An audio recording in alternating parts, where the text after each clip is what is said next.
Olá, eu sou a Marcela, engenheira ambiental da Master Ambiental. Eu sou o Thiago, eu sou geógrafo. Nós estamos aqui para conversar um pouquinho a respeito de licenciamento ambiental de rodovias. O Thiago é nosso coordenador técnico e ele tem atuado em vários processos de licenciamento ambiental de rodovia. Thiago, explica um pouquinho aqui pra gente como funciona o enquadramento para o licenciamento ambiental de rodovias. Aqui no estado do Paraná, o licenciamento de rodovias ele é estabelecido por resoluções, né? Tem a resolução SEMA 46, que é o que baliza o licenciamento no geral de rodovias, de empreendimentos viários, como é chamado pelo órgão ambiental, e ele estabelece modalidades de licenciamento de acordo com o tipo de obra que será executada. Então, se nós temos uma rodovia que já existe, que vai ser feita uma obra de pavimentação, é feito um enquadramento, né? Porque se considera que é um empreendimento de menor impacto durante as obras, né? Você já tem um traçado que já existe, então você vai fazer uma pavimentação. Geralmente se aplica uma licença simplificada, né?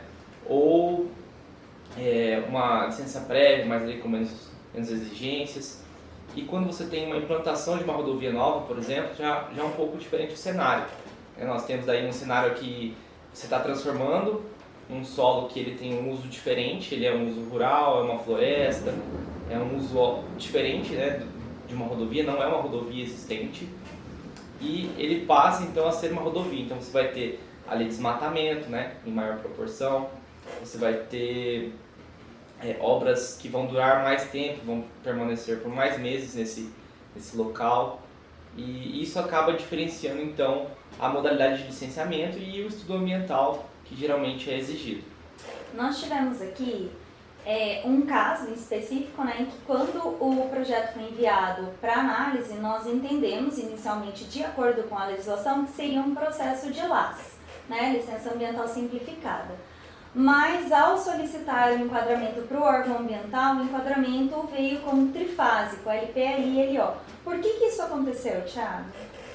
Isso é bem comum porque muitas vezes chegam os projetos e eles chegam às vezes em nível preliminar ainda, né? Não se tem um detalhamento executivo do que vai ser feito na obra. Então, muitas vezes o cliente chega com a imposição, né, com a informação de que vai ser feita uma obra de pavimentação de uma estrada existente. Só que quando você vai avaliar, né, esse projeto, você vê que ele tem algumas condições específicas. E nesse caso em específico que você comentou, Marcela, era um empreendimento que ele está numa rodovia já existente, só que é uma estrada que existe em terra, né? Uma estrada de terra rural. Ela não tem pavimentação em nenhuma parte dela, praticamente, e era um trecho longo, um trecho de quase 50 quilômetros, e parte desse trecho exigia, inclusive, que fosse construída uma ponte sobre o rio Ivaí. Então tinha uma ponte de mais de 350 metros, que seria construída no rio, um ponto hoje é feito o tráfego por balsa, né? E também, além dessa questão da ponte sobre o rio, esse empreendimento ele também estava em grande parte situado sobre unidade de conservação, né? Sobre uma APA estadual, um parque que também existe no local, e isso então trouxe essas diferenças, essas especificidades para esse empreendimento. Quais são os principais estudos que precisam ser apresentados para o processo de licenciamento ambiental? Essa é uma boa pergunta, Marcela. E o licenciamento ambiental ele pode, né, exigir diferentes modalidades de licenciamento, mas de estudo ambiental também aplicável. Se você pegar uma obra mais simples, por exemplo, uma trincheira que vai passar por uma rodovia, ou um viaduto que vai ser construído para fazer uma interseção em desnível. Nós temos casos de obras mais simples, que têm um prazo de execução mais curto, e geralmente em trechos já consolidados. Nesses casos, costumam ser exigidos planos de controle ambiental simplificados, que são estudos mais modestos, né? Principalmente quando a gente fala de obras urbanas, ou até mesmo em obras rurais, costuma se exigir esse tipo de estudo, porque são obras de impacto menor, duração menor, e o alcance que elas vão ter, né, vão ser menor em relação à escala de abrangência também dos impactos, né? Então às vezes vai afetar ali mais a área lindeira da estrada, né? Às vezes vão ser afetados os bairros mais próximos, mas não vão ser obras de grande porte como são as rodovias, né? Que a gente às vezes fala de 50, 100 km de rodovia, são obras muito grandes. Então esse estudo simplificado ele costuma ser aplicado para obras mais simples, que são principalmente aí interseções em desnível. A partir disso nós temos também aí obras de pavimentação, por exemplo, os casos mais comuns que a gente mais vê, que são pavimentações de estradas rurais e de rodovias que não são pavimentadas até então.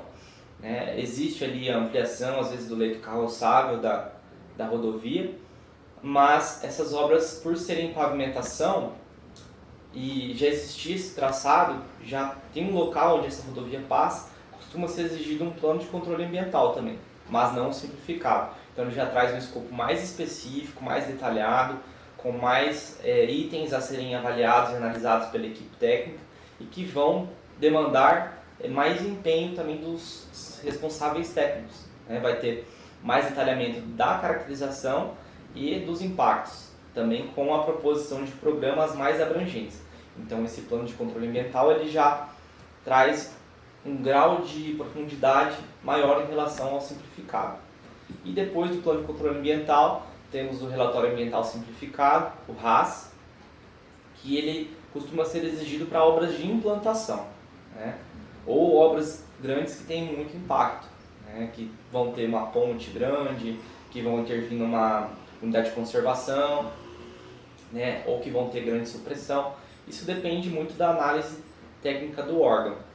E em último caso temos o EIA-RIMA, que é o estudo de maior complexidade, que vai demandar uma equipe técnica multidisciplinar bem diversificada, com profissionais experientes que possam contribuir com a avaliação de impacto desse empreendimento. E são estudos que costumam demorar mais, costumam exigir mais empenho nas etapas de campo. Conforme você vai avançando no nível de detalhamento do estudo, você também vai tendo que agregar campanhas de campo a mais para você ter mais profundidade nas análises que você vai entregar também. E é importante ainda ressaltar que dentro desses estudos pode ser necessário apresentar também um estudo de fauna. E para realizar o estudo de fauna, você precisa de uma autorização ambiental para levantamento de fauna. A norma, ela traz todos os procedimentos necessários para levantamento, monitoramento, resgate e afugentamento de fauna. E o empreendedor, ele precisa estar ciente e acompanhar esse processo, pois a emissão da autorização, ela leva um tempo. Apenas após a emissão da autorização, você pode fazer, então, o levantamento de fauna. Os dados que compõem o levantamento de fauna, eles precisam compor também o PCA, o RAS, que é um estudo que vai compor o processo de licenciamento ambiental. E muitas vezes, não sabendo disso, acabam não fechando, não realizando o estudo antes, e no momento de ter que protocolar a licença ainda não tem o levantamento de fauna. Esse é um ponto que precisa estar sempre em observação. Sim, o ideal é que você tenha já durante o desenvolvimento do seu estudo ambiental, que vai embasar o licenciamento, você já tenha protocolado as autorizações de fauna correspondentes, principalmente de levantamento, porque são dados, informações que vão subsidiar também a análise de impacto. Se você identificar que existem muitas espécies na região que vai ser afetada pela obra, você já fez o levantamento, você já tem uma noção das espécies que ali existem. Você às vezes precisa propor passagens de fauna, você precisa mitigar o impacto. Então, são levantamentos que é importante que sejam feitos nas campanhas de diagnóstico mesmo, para que a análise, identificação de impactos e proposição de medidas e programas ambientais também seja considerando já os resultados de campo também. E além dessa questão da fauna, é importante destacar que também existem outras autorizações complementares. A gente fala muito da autorização florestal, que é o que vai viabilizar ou não a supressão da flora para a implantação do empreendimento, para a execução da obra, e que precisa obrigatoriamente no estado do Paraná, em todo o Brasil, passar pelo sistema Sinaflor, que é do IBAMA, mas que é delegado ao órgão estadual ou ao órgão municipal, também em alguns municípios aqui no Paraná, e exige ali que seja feito um inventário florístico, um levantamento botânico das espécies de flora que existem na região, que vão ser afetadas pelo empreendimento, e que tudo isso seja quantificado também. E considerando que é uma rodovia, esse levantamento não pode ser realizado apenas num trecho. Ele tem que ser feito em toda a extensão do traçado que haverá intervenção. Então, é um estudo que demanda equipe técnica em loco e que precisa ser feito durante todo o trajeto.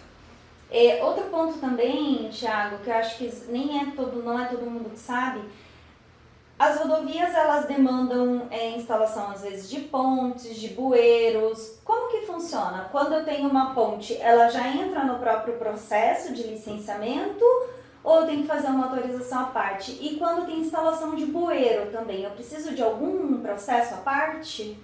Perfeito. Quando a gente fala em intervenção em corpos hídricos, você tem um córrego, um rio que passa ali naquele trecho, então você vai precisar canalizar esse corpo d'água, vai precisar passar um bueiro ali por baixo da rodovia, ou vai precisar construir uma ponte para passar por cima dele. Nesses casos especificamente, o licenciamento em si ele faz parte do licenciamento da obra rodoviária, então ele está incluso ali junto. Porém, você precisa fazer um procedimento específico, que é a outorga de recursos hídricos.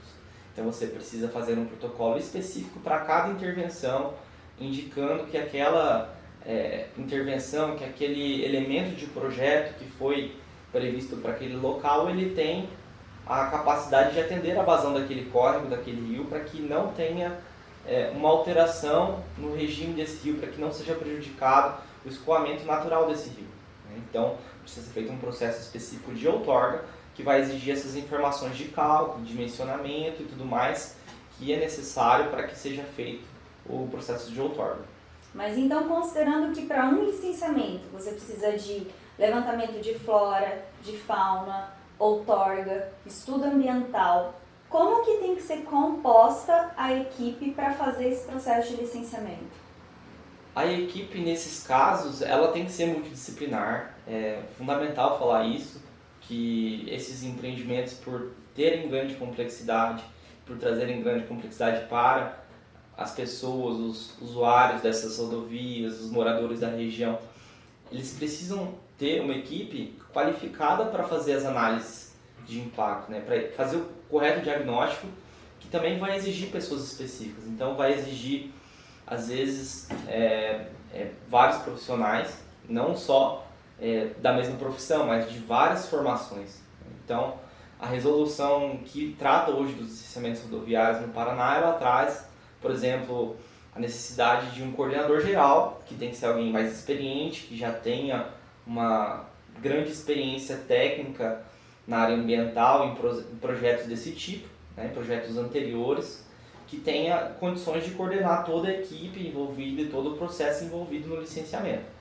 Aí temos também um coordenador técnico que precisa ter a experiência para coordenar a elaboração técnica desses estudos. Então ele vai fazer a divisão de escopo, definir quem é a equipe necessária para cada trabalho, para cada tópico, cada análise, quem vai fazer cada análise. Então precisa ter um coordenador técnico e precisa obrigatoriamente ter os responsáveis técnicos para cada meio afetado. Então temos que ter um responsável técnico para o meio físico, que geralmente pode ser um engenheiro civil, um engenheiro ambiental, um geógrafo. Isso também pode mudar, tem outros profissionais que também podem ser responsáveis técnicos.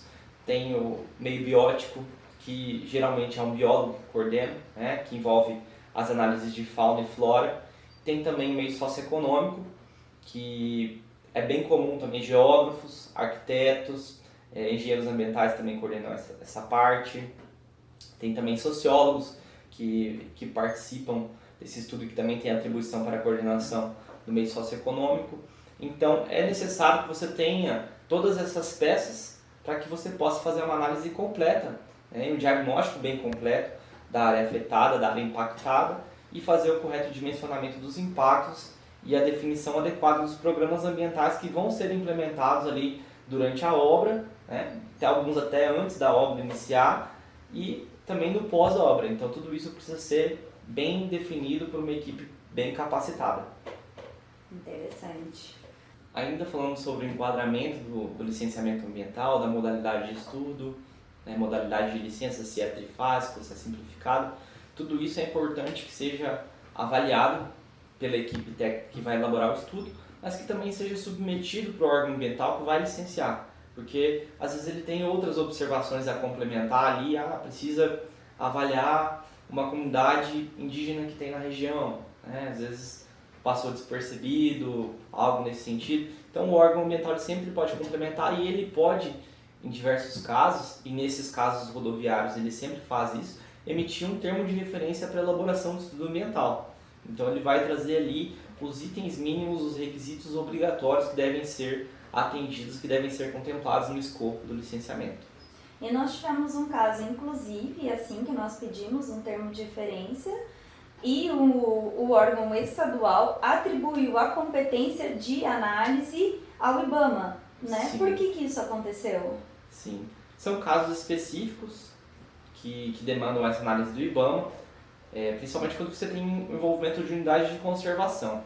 Nesse caso específico, é um parque nacional, ou seja, ele tem a gestão realizada pelo IBAMA e em função da obra incidir um trecho bem pequeno, mas incide, né, está sobreposto a esse parque, foi preciso que nós fizéssemos a submissão ao IBAMA para ele avaliar qual é a competência, né, se o IBAMA vai querer fazer o licenciamento desse empreendimento ou se ele vai querer delegar esse licenciamento ao órgão estadual, que é uma coisa que ele também pode fazer. Dependendo da demanda que o IBAMA está, ele pode, às vezes, decidir delegar o licenciamento para o órgão estadual. E falando não apenas só sobre grandes rodovias, mas pequenas intervenções. Nós temos percebido que aqui em Londrina, atualmente as licenças ambientais elas estão sendo emitidas com a condicionante de monitoramento ambiental das obras. Um monitoramento para ser realizado durante todo o período de execução de obras. Por que isso é importante, Thiago? Esses monitoramentos, eles fazem parte dos programas ambientais que geralmente são determinados nos próprios estudos ambientais. Então, no Plano de Controle Ambiental, no RAS, no IARIMA, nós temos os programas que são recomendados para cada obra, de acordo com a especificidade. E nesses casos específicos do acompanhamento da obra, é um controle que já precisa ser feito pela própria gestão da obra, certo? Mas também nós temos dado um apoio muito bom com a experiência da área ambiental, porque às vezes você pega, né, a equipe de gestão de obra nem sempre vão ter os profissionais necessários para fazer esse monitoramento ambiental, para realizar esse controle. Então essas condicionantes elas vêm para fazer com que as construtoras, as empreiteiras que executam essas obras tenham um enfoque maior nessa gestão ambiental de fato, que tenha um controle de resíduos, que tenha controle de processos erosivos, né, que tenha controle da qualidade da água, do assoreamento da água, para que evitar e monitorar que isso não aconteça, né, e se acontecer que tenha um monitoramento efetivo que possa proporcionar uma solução adequada. Então é importante que se tenha uma equipe ambiental também capacitada, e nós também oferecemos esse serviço para alguns clientes, para atender essas condicionantes, mas para que a obra seja sustentável, né? Para que tenha ali uma qualidade ambiental dentro do canteiro e ao longo de toda a frente de obras. E com a execução, vocês têm percebido que as obras têm melhorado a cada mês dentro das condicionantes, dos requisitos ambientais, né? Porque quando a gente fala de condicionantes, ok, é o que está exposto na licença, mas as obras, as empreiteiras, as construtoras, elas têm mudado a visão no quesito controle ambiental? Sim. Esse tipo de monitoramento, ele exige que você faça um monitoramento frequente, né? Ele vai ter uma periodicidade para você fazer, de acordo com o programa, mas nós temos feito vários serviços que nós fazemos acompanhamento mensal. Então nós vamos à obra todo mês, vai um técnico nosso, um engenheiro da nossa equipe, um profissional capacitado, que tem conhecimento na área de execução de obras também, mas também na área ambiental, que consegue conciliar essas duas frentes de visão, né? E a partir dessas visitas nós fazemos relatórios de conformidades e não conformidades, que nós podemos daí, com o acompanhamento mensal, com a realização de reuniões, né, encontros periódicos, repassar isso para o nosso cliente e fazer com que essas não conformidades identificadas no canteiro de obras possam ser também solucionadas. Então isso traz uma ferramenta de gestão para a equipe de obras, para que eles possam saber o que eles precisam focar como melhoria, né? Qual é o elemento da obra que eu preciso melhorar? É o controle na APP? Então, vai estar lá como não conformidade. Então, nós podemos sugerir essas reuniões de alinhamento ações para que sejam corrigidos essas situações que existem ali que estão em não conformidade ambiental. E é importante ponderar que quando você realiza um acompanhamento mensal, você tem um cuidado, você trata das não conformidades mês a mês, isso evita que lá na frente, quando você finalizar a sua obra, você tenha um problema muito maior para resolver. Atuar na mitigação e no controle é sempre muito mais viável do que atuar numa remediação. Exatamente. Essa questão de você deixar, às vezes, a obra ali sem um controle ambiental muito próximo, muito detalhado, pode gerar multas, inclusive. É um grande temor que as empresas têm, porque são situações ruins, né? A multa é uma questão ruim, sim, mas muito maior do que a multa é o impacto ambiental que fica naquele local. Então, você atuar na prevenção, de fato, é o melhor caminho, porque você evita não só a multa, mas você evita uma situação que pode expor, às vezes, as pessoas, a população, a um risco desnecessário.